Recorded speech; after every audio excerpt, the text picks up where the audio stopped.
Yes, mbaniriza kati kano mwasibye mutya muli mutya batumedeka abali Kata, Saudi Arabia, Uganda, mu ggwanga lya Australia, mu ggwanga lya Germany, mu ggwanga lya Budacha, mu ggwanga lya Netherlands, bagamba nti muli bakabinyo okubanga mujje kumira kabali iraka mu Baghdad, bebaza ne bagamba nti muli bakabinyo okubanga mujje following.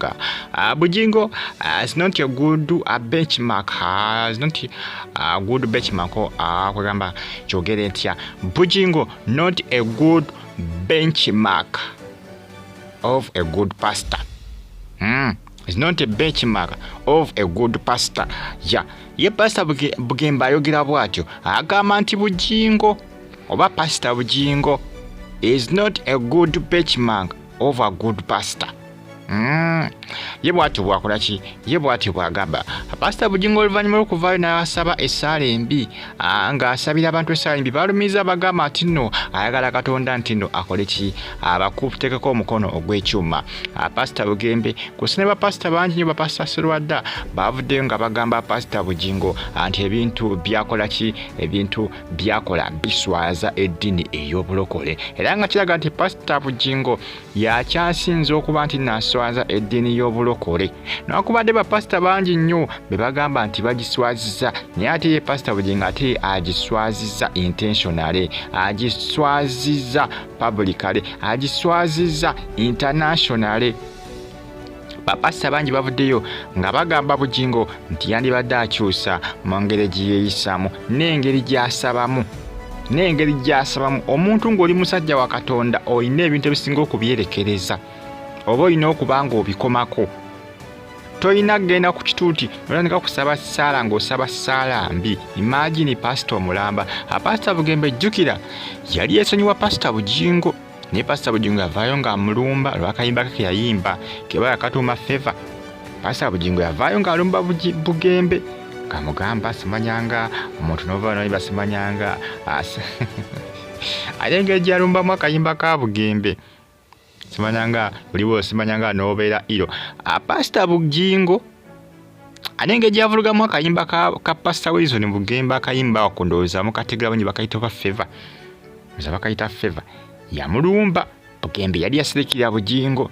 Bugingo agazaako okumusojjasojja noli mama fine yamuwa ensimbi yaziwa Bugembe era Pastor Bugingo n'avaayo ng'amwataakinga mbukwata sente z'abasawo Abaganda biki zaali teziri busa. Ate Pastor Bugingo mama Fiina n'akola ki?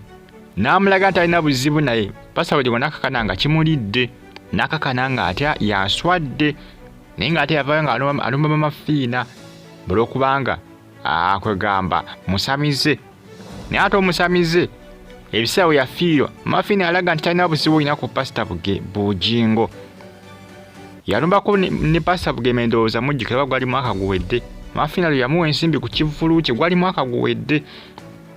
Lwaki yakuteeseteza omusamize?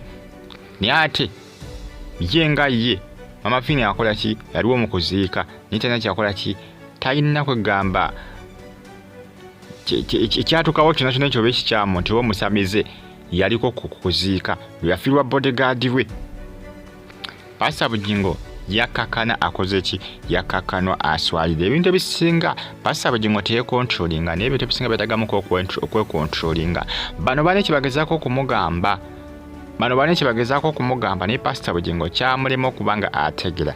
Akati no Pastor Bugembe yavudde nga agamba nti Pastor Bugingo agamba Pastor Bugembe tali ku standard ya pastor y'abapasita abalungi.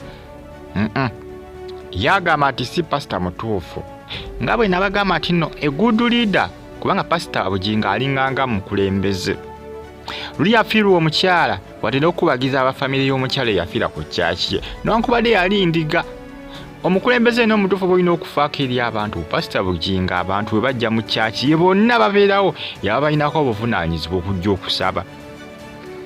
Oba obuzibu bwatuukako aba alina obufa okulaba ng'akola ki? Ng'abaako okugamba okufaayo gye bali. Oba olina okufaayo gye bali just okubagiza obukubagiza omuntu nti bannaye nga kitalo. Pastor Bugingo kyamulema era abantu ba family w'omukyalo endiga yafiira ku kyaki ye bakikokola Bugingo ne bamusabira ssaala mbi. Munange bya pastor bangi bakoze singa bavudde nga bamutabukira kuli ne Pastor Bugembe.